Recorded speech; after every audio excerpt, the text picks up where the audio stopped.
Assalamu alaikum everyone, I am Hamida Rahman and you're watching Indian Brothers React. Today, we are going to react to a very powerful and historical video titled Samandar Ki Jangi Yarmouk. This video highlights one of the most significant battles in Islamic history, filled with bravery, strategy, and sacrifice. I'm really excited to dive into this and share my thoughts with you all. So let's get started right away.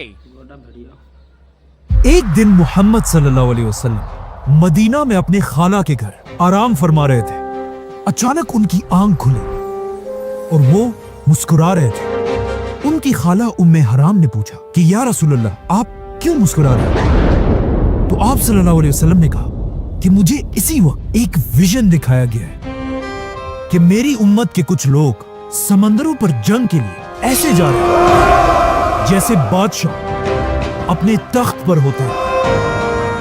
ये सुनते ही उनकी खाला उम्मे हराम ने कहा कि या रसूलल्लाह, आप दुआ करें कि मैं भी उस फौज में शामिल हूं। तो आप सल्लल्लाहु अलैहि वसल्लम ने उन्हें जवाब दिया कि आप उस फौज में जरूर होंगे। रसूलुल्लाह सल्लल्लाहु अलैहि वसल्लम के बाद मुसलमान हजरत उमर के दौर में दुनिया की सबसे बड़ी सुपर पावर बन चुके थे और मुसलमानों की फौज ईस्ट वेस्ट हर तरफ फैल चुकी थी। लेकिन अब भी मुसलमानों की एक बहुत बड़ी कमजोरी थी, समंदर। और रोमन एम्पायर बार बार इसी समंदर के रास्ते मुसलमानों पर हमले किया करती थी, क्योंकि अब तक मुसलमानों के पास अपनी कोई भी नेवी नहीं थी। इसीलिए हजरत उमर के जमाने में उनके एक गवर्नर हजरत मुआविया रज़ियल्लाहु अन्हु ने उनकी तरफ एक लेटर भेजा कि अब वक्त आ चुका है कि मुसलमान भी अपनी पावरफुल नेवी बनाए। लेकिन हजरत उमर ने ऐसा करने से बिल्कुल इनकार कर दिया, क्योंकि इस समंदर में पिछले 700 साल से रोमन एम्पायर का राज था और उनके पास दुनिया की सबसे बड़ी नेवी थी, 1000 जंगी कश्ती, जिसकी वजह से इस पूरे समंदर को रोमन समंदर कहा जाता था। जिसके मुकाबले में मुसलमान डेजर्ट में रहने वाले लोग थे और उनके पास समंदरों में जंग करने का कोई एक्सपीरियंस नहीं था। लेकिन जैसे ही हजरत उमर के बाद मुसलमानों के नए खलीफा हजरत उस्मान बने, उन्होंने मुआविया रज़ियल्लाहु अन्हु, जो हजरत उमर के दौर में एक छोटे से इलाके के गवर्नर थे, हजरत उस्मान ने उन्हें पूरे शाम का गवर्नर बना दिया। और एक बार फिर मुआविया रज़ियल्लाहु अन्हु ने अपने कजन हजरत उस्मान की तरफ वही सेम लेटर भेजा। लेकिन हजरत उस्मान ने उन्हें जवाब दिया कि जब हजरत उमर तुम्हें नेवी बनाने से रोक रहे थे, तब मैं उनके पास ही खड़ा था। मतलब अब भी नेवी बनाने की इजाजत नहीं है। लेकिन हजरत मुआविया बार बार खलीफा उस्मान से नेवी बनाने की इजाजत मांगते रहे। यहां तक कि एक लेटर में उन्होंने ये भी लिखा कि रोमन एम्पायर का साइप्रस हमारे इतने करीब है कि वहां के कुत्तों के भौंकने की आवाज भी हमें यहाँ सुनाई देती है। बाय द वे, ये सिर्फ हजरत मुआविया ने एक मिसाल दी थी, असल में वहां से कुत्तों की आवाज नहीं पहुंच सकती। आखिर हजरत मुआविया के बार बार कहने पर हजरत उस्मान ने उन्हें साइप्रस पर हमला करने की इजाजत दे दी। लेकिन हजरत उस्मान ने कहा कि तुम एक ही शर्त पर नेवी बना सकते हो कि अगर वाकई तुम कश्तियों पर जंग करना इतना ही आसान समझते हो, तो फिर इस जंग पर तुम सारे जनरल्स अपनी बीवियों को भी साथ लेकर जाओगे। मुआविया रज़ियल्लाहु अन्हु ने खलीफा उस्मान की ये शर्त कबूल की और इस्लाम की पहली नेवी बनाने का हुक्म दिया। लेकिन यहाँ मसला ये था कि मुसलमानों में किसी को भी बड़े बड़े जंगी जहाज बनाने का तरीका नहीं आता था। तो फिर मुसलमानों ने आखिर ये नेवी बनाई कैसे? असल में इससे बहुत साल पहले जब मुसलमानों ने ये सारे इलाके फतह नहीं किए थे और यहाँ रोमन एम्पायर की हुकूमत थी, रोमन एम्पायर ने अपनी नेवी के लिए फलस्तीन और इजिप्ट में जंगी जहाज बनाने के 2 बड़ी बड़ी फैक्ट्रीज बनाई थी, जहां रोमन एम्पायर की नेवी के लिए बड़े बड़े जहाज बनाए जाते थे, जिनका नाम था ड्रोमोन।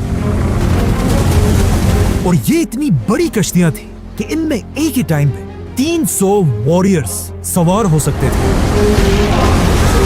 लेकिन अब जब मुसलमानों ने रोमन एम्पायर से ये सारे इलाके फतह किए, कश्तियां बनाने की ये 2 फैक्ट्रीज भी मुसलमानों के हाथ आई, जो पहले तो मुसलमानों के किसी काम के नहीं थे। लेकिन अब खलीफा उस्मान के ऑर्डर्स पर इन फैक्ट्रीज को दोबारा खोला गया और मुआविया रज़ियल्लाहु अन्हु ने क्रिश्चियन इंजीनियर्स को अपने पास बुलाया कि अब रोमन एम्पायर के लिए नहीं बल्कि हमारे लिए समंदरी जहाज बनाओ। और इस तरह इस्लाम की पहली नेवी तैयार होने लगी। जैसे ही कुछ कश्तियां तैयार हुई तो खलीफा उस्मान के ऑर्डर्स के मुताबिक हजरत मुआविया और उनके जनरल्स अपनी बीवियों को साथ लेकर साइप्रस फतह करने के लिए रवाना हुए। अब यहाँ एक बहुत ही इंटरेस्टिंग बात यह थी, हजरत मुआविया के जनरल्स में से एक की बीवी का नाम था उम्मे हराम रज़ियल्लाहु अन्हा। ये वही उम्मे हराम थी जिन्होंने आप सल्लल्लाहु अलैहि वसल्लम से कहा था कि या रसूलल्लाह, आप दुआ करें कि मैं भी उस फौज में शामिल हूँ। तो आप सल्लल्लाहु अलैहि वसल्लम ने उन्हें जवाब दिया कि आप उस फौज में जरूर होंगे। जैसे ही मुसलमानों की फौज साइप्रस पहुंची, साइप्रस के सारे लोगों ने मुसलमानों के सामने सरेंडर कर दिया। ये इस्लाम की नेवी की सबसे पहली फतह थी। लेकिन जैसे ही मुसलमान यहाँ पहुंचे, उम्मे हराम अपने घोड़े से गिरकर शहीद हो गई और यही साइप्रस में आज तक उनकी कब्र है, जिन्हें तुर्की में हाला सुल्तान के नाम से याद किया जाता है। इसके बाद अगले 4 साल तक साइप्रस मुसलमानों के कंट्रोल में रहा। लेकिन 4 साल बाद जब मुसलमानों की नेवी में कश्तियां और भी बढ़ गई, हजरत मुआविया इन सारे जहाजों को लेकर और भी आगे बढ़े और सीधा रोमन एम्पायर के कैपिटल कॉन्स्टेंटिनोपल इस्तांबुल की तरफ बढ़ने लगे। यहां तक कि कहा जाता है कि मुसलमान रोमन कैपिटल के इतने करीब पहुंच गए कि मुसलमान अपनी आंखों से रोमन बादशाह के किले को देख रहे थे और रोमन बादशाह कॉन्स्टेंस मुसलमानों की फौज को देख रहा था। मुसलमान रोमन कैपिटल पर हमला करने के लिए बिल्कुल रेडी थे, क्योंकि उन्हें पता था कि रसूलुल्लाह सल्लल्लाहु अलैहि वसल्लम की एक हदीस है, जो भी मुसलमान फौज सबसे पहले रोमन बादशाह के शहर पर हमला करेगी उन्हें जन्नत मिलेगी। जैसे ही हजरत मुआविया कैपिटल की तरफ बढ़ने लगे, उसी वक्त उन्हें खबर मिली कि पीछे साइप्रस में मुसलमानों के खिलाफ बगावत हो चुकी है। और ये सुनते ही हजरत मुआविया रज़ियल्लाहु अन्हु रोमन कैपिटल पर हमला किए बगैर ही अपनी पूरी फौज के साथ वापस साइप्रस की तरफ फुल स्पीड रवाना हुए और एक बार फिर साइप्रस को दोबारा फतह किया, लेकिन इस बार तलवारों से। मुसलमानों की फौज को अपनी कैपिटल के इतने करीब देखकर अब रोमन बादशाह और बर्दाश्त नहीं कर सकता था और उसने फैसला किया कि अब मैं इन मुसलमानों को रोमन नेवी की असल ताकत दिखाऊंगा, ताकि इन्हें पता चले कि समंदर में असल जंग होती क्या है। जिसके बाद रोमन बादशाह कॉन्स्टेंस खुद 500 जंगी जहाज ड्रोमोन्स लेकर खिलाफत पर हमले के लिए रवाना हुआ। ये कश्तियां दिन रात सफर करके तेजी से मुसलमानों की तरफ बढ़ रही थी। लेकिन जैसे ये 500 कश्तियां साइप्रस के करीब पहुंची, तो वो ये देखकर हैरान रह गए कि सामने मुसलमानों की 200 जंगी जहाज पहले ही उनका इंतजार कर रही थी, क्योंकि रोमन बादशाह के इस हमले की खबर खलीफा उस्मान तक पहले ही पहुंच चुकी थी और उन्होंने फौरन शाम के गवर्नर मुआविया और इजिप्ट के गवर्नर अब्दुल्ला की तरफ दोनों की तरफ हुक्म भेजा कि अपनी पूरी नेवी को लेकर रोमन बादशाह को रोकने के लिए रवाना हो। और अब ये दोनों जनरल्स मिलकर अपनी 200 कश्तियों के साथ रोमन नेवी के सामने खड़े थे। इजिप्ट के गवर्नर अब्दुल्ला बिन साद की कश्तियां मुआविया रज़ियल्लाहु अन्हु से ज्यादा थी, इसीलिए इस जंग के बड़े जनरल अब्दुल्ला बिन साद थे। जैसे ही मुसलमानों और रोमन्स की नेवी एक दूसरे के आमने सामने हुई, यहाँ पर एक बहुत बड़ा मसला था। समंदर की हवाएं मुसलमानों की कश्तियों के अगेंस्ट चल रही थी और मुसलमानों की कश्तियों को पीछे धकेल रही थी।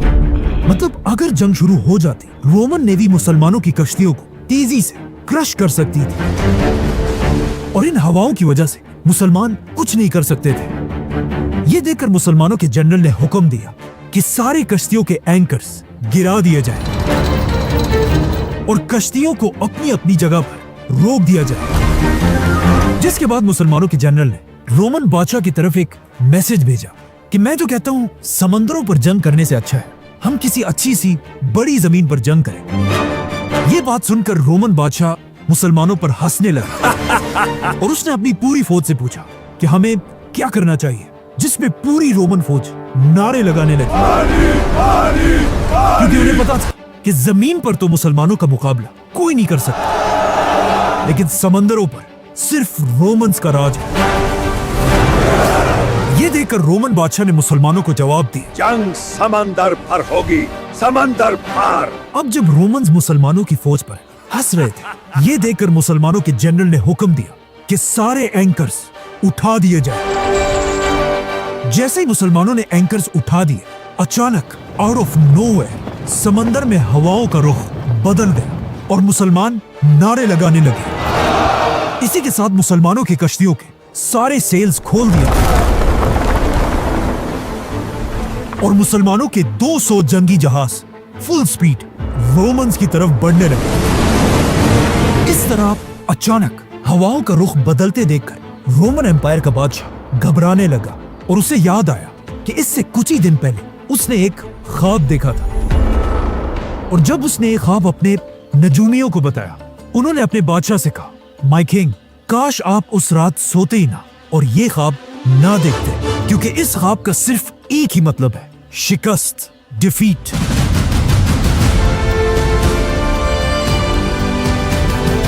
मुसलमानों की कश्तियां तेजी से रोमन्स की तरफ बढ़ रही थी और जैसे ये कश्तियां बिल्कुल एक दूसरे के करीब पहुंची तो ऑफ कोर्स क्या होना था?